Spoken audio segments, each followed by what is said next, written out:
E aí, pessoal, beleza? Espero que estejam todos bem. Bem-vindos a mais um vídeo sobre mecânica clássica. Nesse vídeo nós vamos falar sobre os ângulos de Euler, o teorema de Euler e a representação da velocidade angular em termos dos ângulos de Euler. Então, sem mais delongas, vamos lá. Bom, então a gente está aqui, nosso vídeo 6 sobre corpos rígidos. A aula de hoje é sobre ângulos de Euler.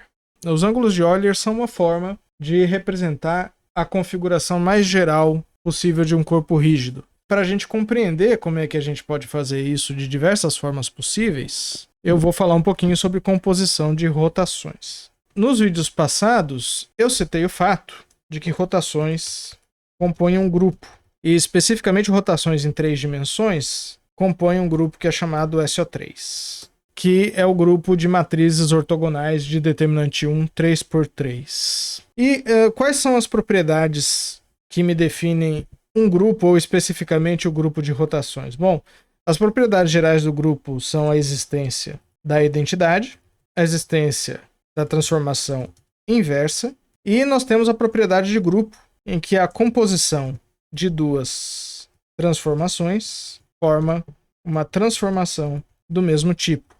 Essas são as 3 características fundamentais. Então, toda matriz ortogonal de determinante 1, 3x3, tem uma identidade, que é a própria matriz de identidade. Existe a transformação inversa, como o determinante é diferente de zero, toda matriz ortogonal tem uma inversa, que é igual à sua transposta. Uma matriz de rotação R a menos 1 é a sua transposta, no caso de um grupo ortogonal. Quando eu faço a composição de duas rotações, representadas por duas matrizes 3x3 ortogonais de determinante unitário, o produto é sempre uma matriz ortogonal de determinante unitário. Isso é muito fácil de demonstrar. Então, duas rotações seguidas uma da outra formam uma única rotação.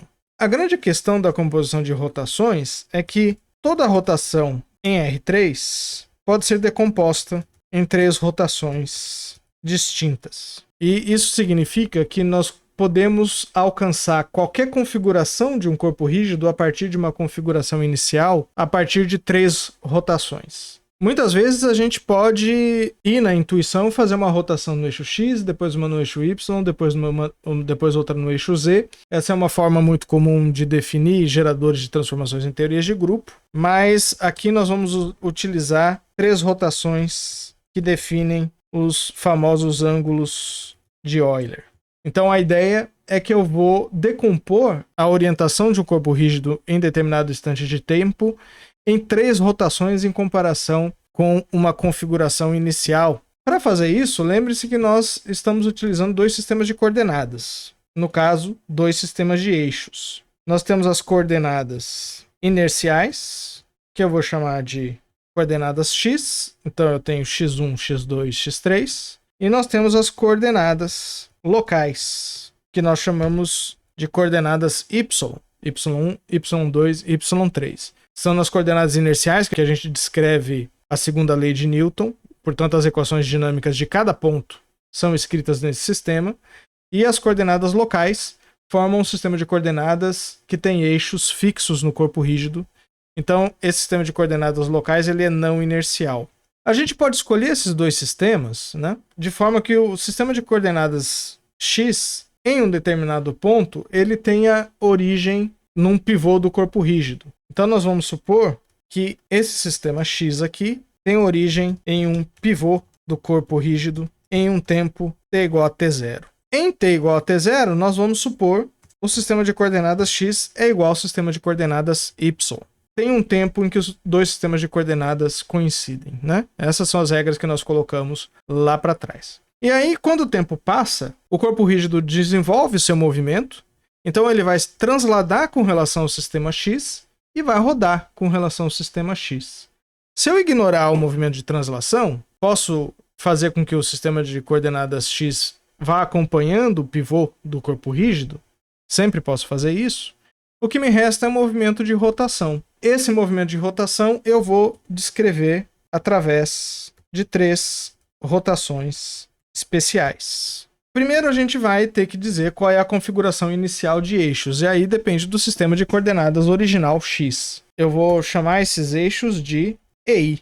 Portanto, vou colocar aqui um chapéuzinho para indicar que esses caras aqui são 3 vetores unitários. E1, E2 e E3. Essa é a minha configuração inicial de eixos. Tanto x quanto y tem exatamente esses eixos quando t é igual a 0. Aí eu vou pegar esse sistema de eixos e vou realizar uma rotação, que vai ser minha primeira rotação, que é uma rotação de ângulo γ no sentido anti-horário com eixo em E3. Portanto, essa rotação ela vai pegar o meu sistema EI e vai transformar esses eixos num sistema que eu vou chamar de NI, que vai ser igual a uma matriz de rotação, que eu vou chamar de D. O NI tem um chapéu. Então, o NI é igual ao DEI. D e J, somatória em J. Então, essa é a minha primeira rotação. Quem é essa matriz D? Se o eixo é E3, eu devo ter cosseno γ menos seno γ, 0, seno γ, cosseno γ, 0, 1, 0, 0. Essa é a matriz D, que faz essa primeira rotação. Depois eu vou fazer a segunda rotação para alcançar o sistema nas coordenadas y em qualquer tempo. A segunda rotação eu vou fazer uma rotação de ângulo beta no sentido anti-horário com eixo em N1. Agora eu vou pegar o sistema de eixos novos que sai da primeira rotação, que é N, e vou fazer uma rotação com eixo em N1. E aí essa rotação ela é caracterizada, claro, o NI vai mudar para um sistema que eu vou chamar de tal, que vai ser igual à soma em J de uma matriz C e J, NJ. Essa matriz C vai ser 1, 0, 0, 0, 0. Aí eu vou ter cosseno de beta, seno de beta, menos seno de beta, cosseno beta. Maravilha. Agora eu faço uma terceira rotação. Essa terceira rotação é uma rotação de ângulo alfa no sentido anti-horário com eixo em tal 3. Então eu volto a fazer uma rotação no eixo 3, claro, agora no sistema tal. E aí, no caso, meu sistema tal I vai para um sistema que eu vou chamar de ρI, que é somatório em J de uma matriz B e J, tal J, em que agora minha matriz B é uma matriz muito parecida com a primeira, só que em vez do ângulo γ, eu tenho um ângulo alfa. Então, essa é uma composição de 3 rotações. Portanto, a orientação do corpo rígido com relação ao meu sistema X original vai ser determinada por esses 3 ângulos. E esses 3 ângulos são os ângulos de Euler. É claro que a forma como eu faço essas rotações, o sentido quanto o eixo, são convencionais, né? Então aqui eu estou usando uma convenção que eu tenho de cabeça. Eu sei que diversos livros na literatura, as convenções são diferentes, a única coisa que elas concordam é que o primeiro eixo é o 3, o segundo é o 1, o terceiro é o 3, mas até isso eu posso mudar. Eu posso fazer uma... Claro que eu tenho invariância por rotações do meu espaço euclidiano, portanto eu posso fazer, por exemplo, um eixo E2, N3, tal 2, por exemplo. E eu vou alcançar o mesmo tipo de resultado. Só se certifiquem que sempre que vocês usarem uma convenção, vocês mantenham a convenção o tempo todo. Portanto, ângulos de Euler se referem mais a composições de rotações desse tipo do que especificamente a esse esquema. Então a gente vai utilizar esse esquema, mas não necessariamente outros autores utilizarão. Como é que é a matriz de rotação completa, né? Bom, a transformação completa, claro que o sistema ρ, que eu vou chamar simplesmente de ρ, ele vai ser o sistema que vai descrever o sistema local do corpo rígido, que pode inclusive ser, se vocês escolherem bem o sistema de coordenadas, o sistema de eixos principais. O ρ, a gente já viu que é B tal, o tal nós vimos que é Cn, e o n nós vimos que é DE. Então aqui eu tenho uma composição, que é essa aqui, se eu colocasse entre parênteses. Mas como aqui a composição é associativa, eu simplesmente escrevo esses caras como BCD, e aqui eu tenho a composição das 3 matrizes de rotação. Em componentes, isso aqui vai me dar um produto matricial comum. Então a primeira rotação é D, segunda C, terceira é B. Então a ordem é da direita para a esquerda. E aí eu faço a multiplicação desse jeito. E eu digo que isso aqui é uma matriz R de rotação geral, que depende dos ângulos alfa, beta e gama. Então nós temos a matriz B, C e D, basta fazer o produto para encontrar a matriz que vai rodar o sistema E no sistema Rho. E aqui nós estamos falando do sistema de eixos. Então R ele vai ser igual a BCD. Podemos fazer essa conta aqui. Então essa é a matriz R de rotação. É a matriz que roda os eixos do sistema X nos eixos do sistema Y. E ela é descrita por esses três ângulos aqui.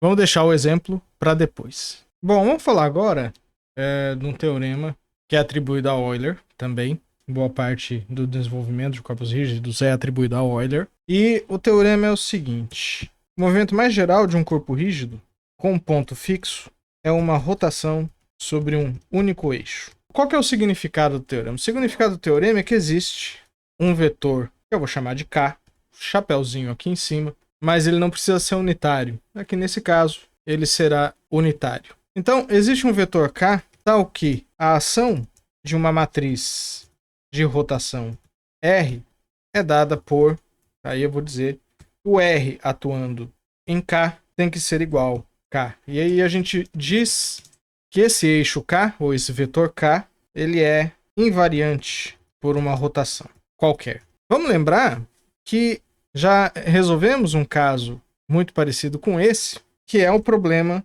de autovalores de uma matriz. E o problema de autovalores, por exemplo, de uma matriz de rotação R, ele é definido dessa forma.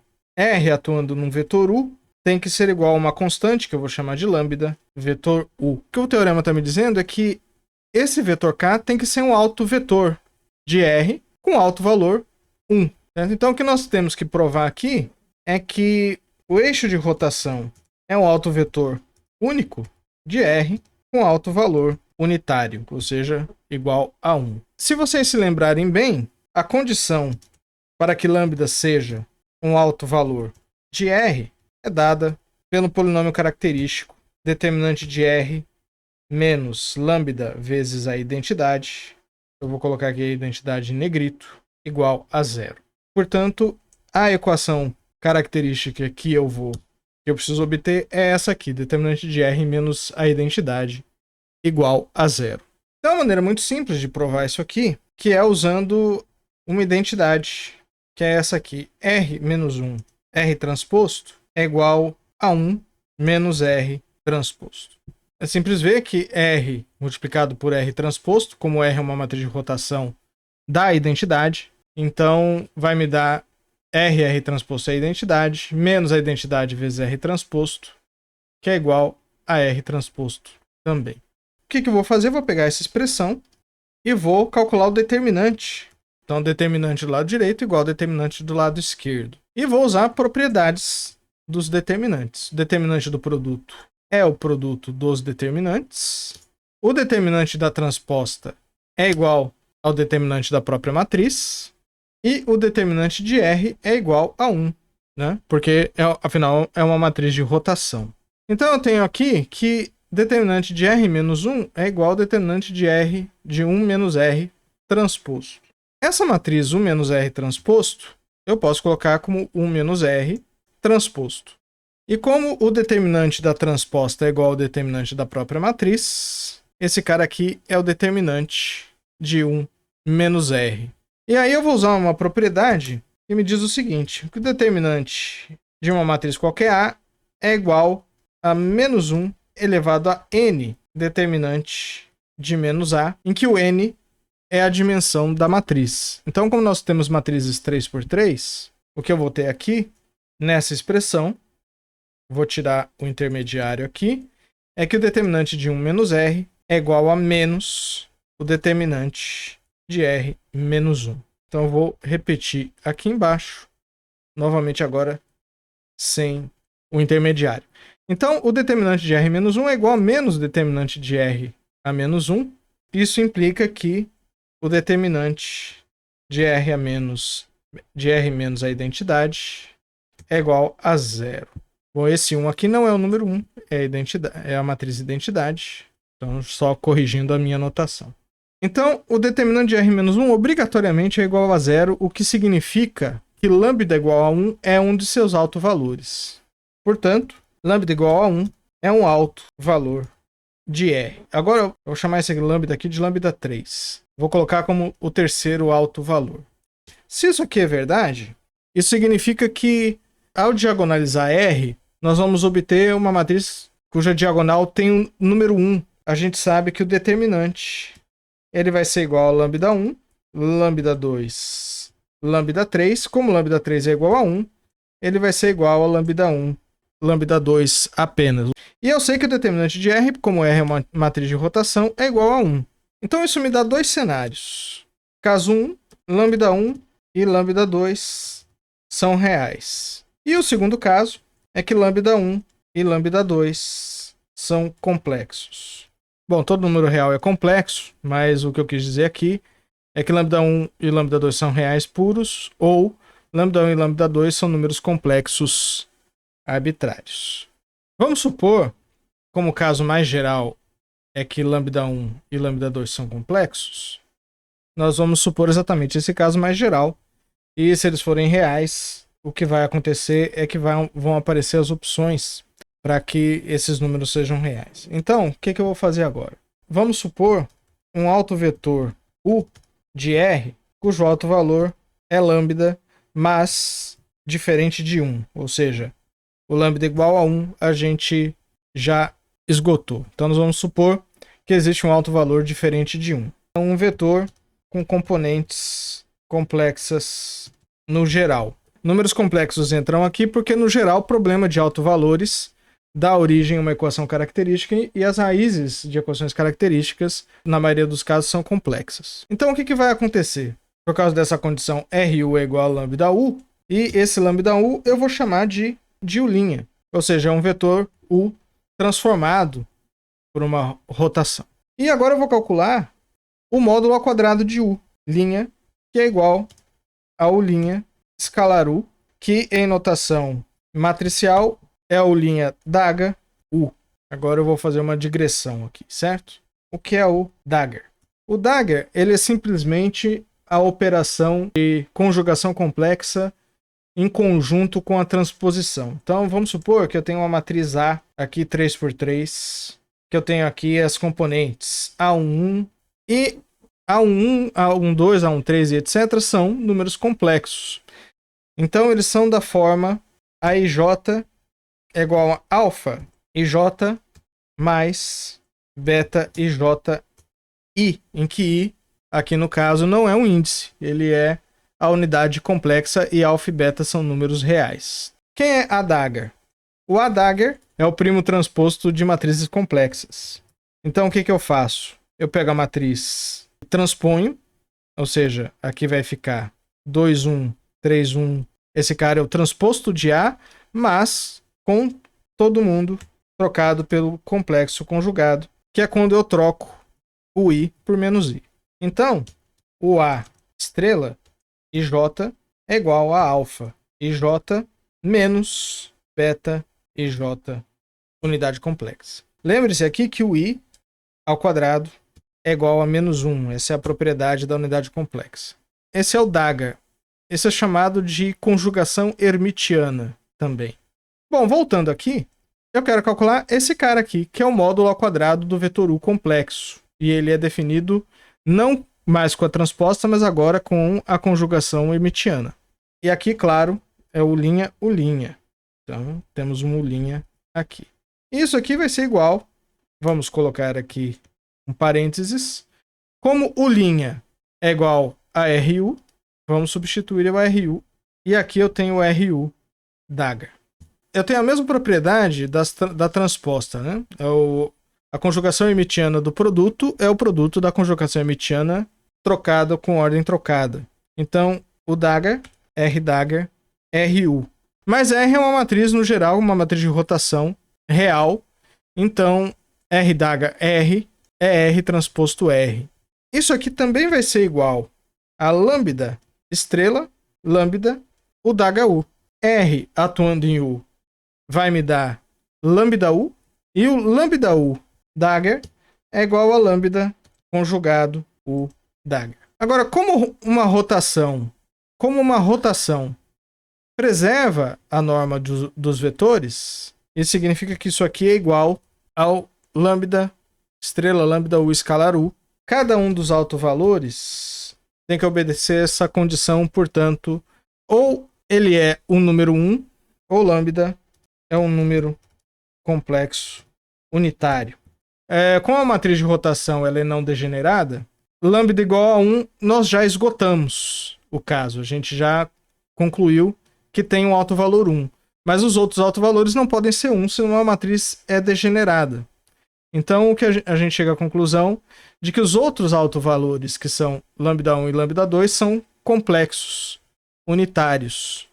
Ou seja, eu posso escrever lambda 1 como uma exponencial de φ, agora um φ grande, e um lambda 2 como uma exponencial de menos φ, agora grande também. Os três autovalores de uma matriz de rotação são esses caras aqui. E na φ, e que o φ é uma fase arbitrária, e na menos φ e 1. Isso obrigatoriamente. Isso significa que a diagonal, ou seja, a matriz R diagonalizada, ela vai ser igual E na φ, E na menos φ e 1, e todos os outros serão 0.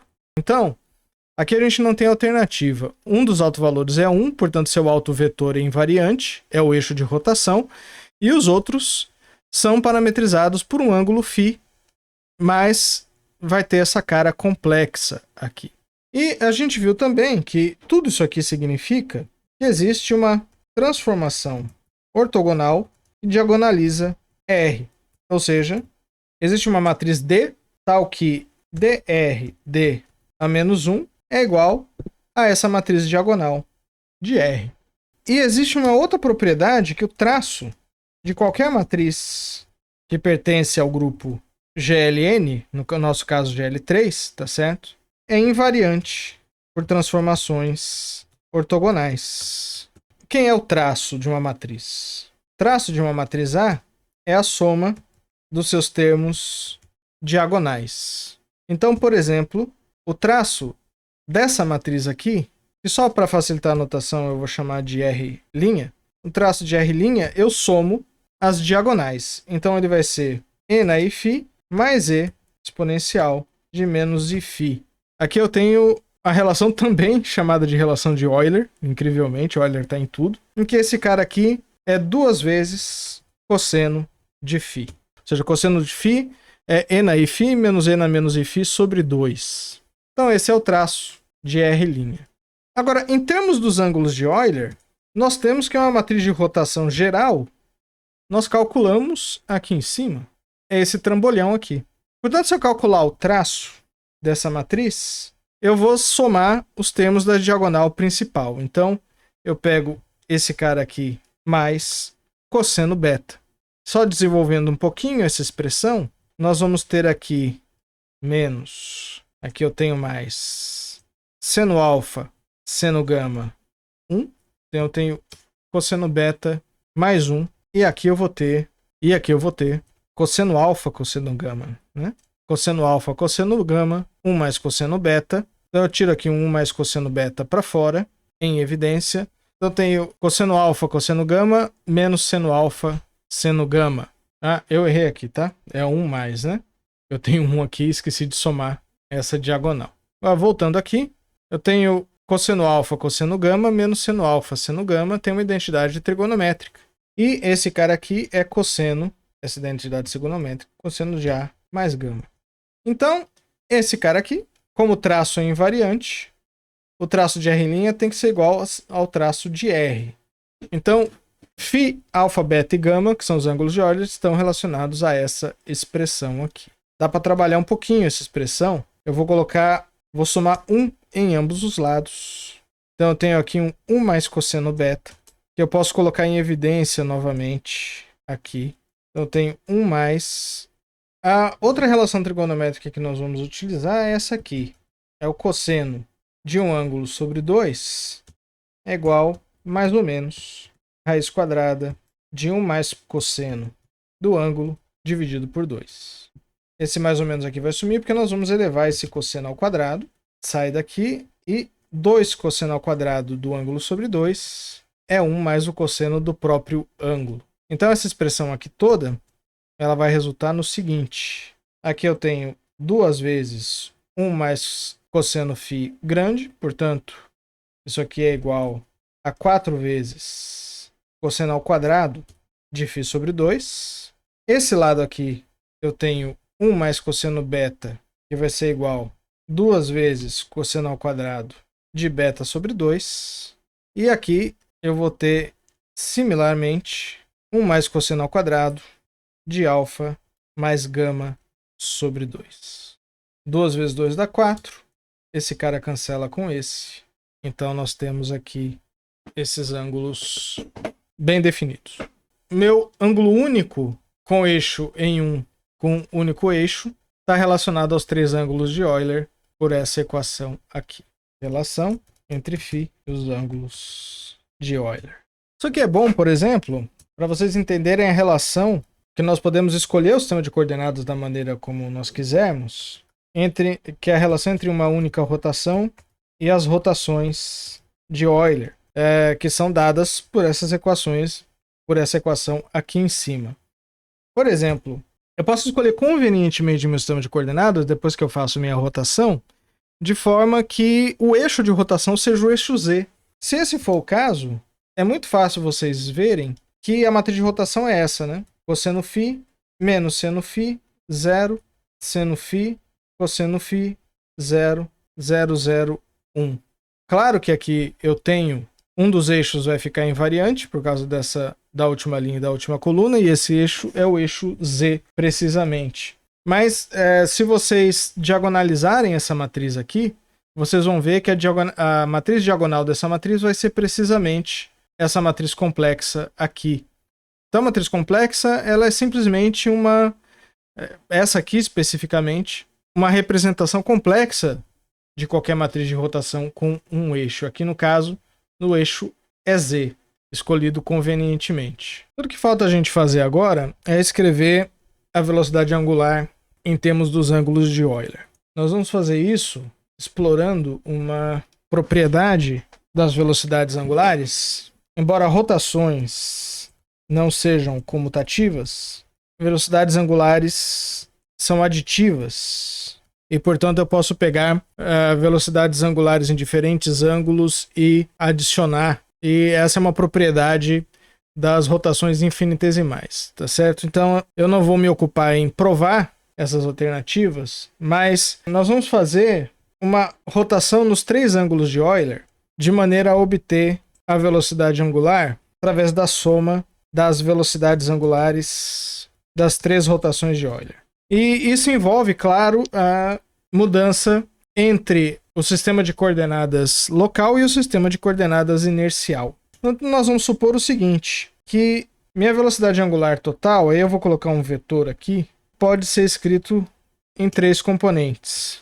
Diz respeito à primeira rotação de Euler, mais uma componente da segunda rotação de Euler, mais uma componente da terceira rotação de Euler. Para vocês lembrarem, a primeira rotação de Euler é de E para N, a segunda de N para tal, e a terceira de tal para ρ. E aí envolvem os ângulos gama, beta e alfa do jeito que estão aqui. E essa é a matriz completa. E cada uma dessas velocidades angulares, por exemplo, no caso de ômega1, vai ser igual a sua norma, ômega1, vezes o seu eixo. Então, a primeira rotação de Euler, eu saio do sistema E para o sistema... E essa rotação, ela tem eixo em E3. Então, essa é a cara da primeira rotação de Euler. Claro que ômega1, nesse caso, vai ser igual a gama ponto E3. Só que para eu representar essa velocidade angular no sistema local, eu preciso transformar esse cara aqui no sistema local, que eu vou chamar de ômega1'. E esse cara aqui é gama ponto R atuando em E3, ou seja, eu pego o eixo 3 e aplico a matriz R. Vamos ver como é que funciona. Então, esse cara aqui, gama ponto R E3 é gama ponto, vezes essa matrizona aqui, vezes o eixo E3, 0, 0, 1. Quando eu faço essa conta, né? Então, coloco o gama ponto aqui para dentro. Esse aqui vai ser meu ômega 1 vetor, ou seja, na representação local, que é o que me interessa. Quando eu vou falar de ômega 2, ele também vai ser igual, claro, ômega 2. Dessa vez aqui eu vou ter um N1, e esse ômega 2, porque N1 é o eixo de rotação da segunda rotação de Euler. Então, esse ômega 2 aqui, ele é beta ponto, ou seja, a variação de beta com relação ao tempo. Só que, mais uma vez, eu preciso modificar esse cara aqui para um ômega 2 linha, que é no sistema de coordenadas local, porque esse aqui não está no sistema de coordenadas local. Portanto, eu preciso aplicar uma rotação em N1. Qual a rotação que eu aplico em N1? Você não vai aplicar a rotação R inteira, porque a rotação R ela não é a transformação do sistema N para o sistema ρ. Agora, aqui, a matriz D eu já apliquei, né, para encontrar N1. Então, eu tenho o resto da rotação, seria a matriz C seguida da matriz B. Mas a matriz C aplicada aqui fazer com que esse cara seja invariante. Então, é a matriz B mesmo que eu aplico aqui. Portanto, vou fazer de novo a mesma conta. E isso aqui vai ser igual beta ponto. A matriz B está lá em cima. Eu vou pegar, está com ângulo alfa. E N1 é o eixo 1, 0, 0. E o resultado dessa conta é 0. Então, beta ponto entra aqui. Agora, por último, é ômega 3. E ômega 3 é o módulo ômega 3. Aqui no caso, tal chapéu. Componente 3, porque tal 3 é o último eixo da última rotação de Euler. E esse cara aqui, claro, é alfa ponto tal 3. Mas eu preciso transformar esse cara aqui no ômega 3 linha, que vai ser o alfa ponto tal 3 transformado. Só que o tal 3 transformado vai ser exatamente igual ao ρ3, porque o tal 3 é o próprio eixo de rotação da última rotação de Euler. Então, não tenho mais o que aplicar. O resultado aqui é esse mesmo. Esse cara aqui é simplesmente 0, 0, alfa ponto. Então, em termos dos ângulos de Euler, minha velocidade angular, ômega, vai ser a soma desses vetores, que vai ser igual ao seguinte vetor coluna. Esse cara mais esse cara. Depois eu vou ter esse cara mais beta ponto seno alfa. E o último cara aqui é simplesmente gama ponto cosseno beta mais alfa ponto. Então, essa é a forma, gosto de chamar de representação da velocidade angular em termos dos ângulos de Euler. Então, o que nós vamos ver é que quando nós escrevemos as equações de Euler para um determinado corpo rígido, o que eu vou encontrar vão ser equações para gama ponto, beta ponto e alfa ponto, e alfa, beta e gama. Então, no final das contas, eu vou ter equações diferenciais ordinárias de segunda ordem nesses ângulos. Porque lembra que eu tenho, minhas equações de Euler dependem de ômega ponto. Portanto, eu vou ter obrigatoriamente aqui gama 2 pontos, beta 2 pontos e alfa 2 pontos nas equações. Então, as equações de Euler, quando eu utilizo representações em termos dos ângulos de Euler, vão me dar equações de segunda ordem nos ângulos. Então, volta para cá. Essa aula eu vou ficar por aqui. O que nós vimos aqui foram 3 consequências da dinâmica dos corpos rígidos. A primeira delas eu introduzi para vocês uma forma de parametrizar a rotação que me dá a orientação de qualquer corpo rígido através de ângulos de Euler. Eu utilizei uma configuração específica, mas vocês podem mudar o jeito de fazer as rotações. Então, autores diferentes classificam ângulos de Euler de forma diferentes. E também provei um teorema de Euler que me diz que o movimento mais geral do corpo rígido é uma rotação ao redor de um eixo específico. E no final eu disse para vocês como é que eu posso calcular uma representação da velocidade angular em termos dos ângulos de Euler, e isso vai ser importante para fazer exemplos. Então, bons estudos e até a próxima.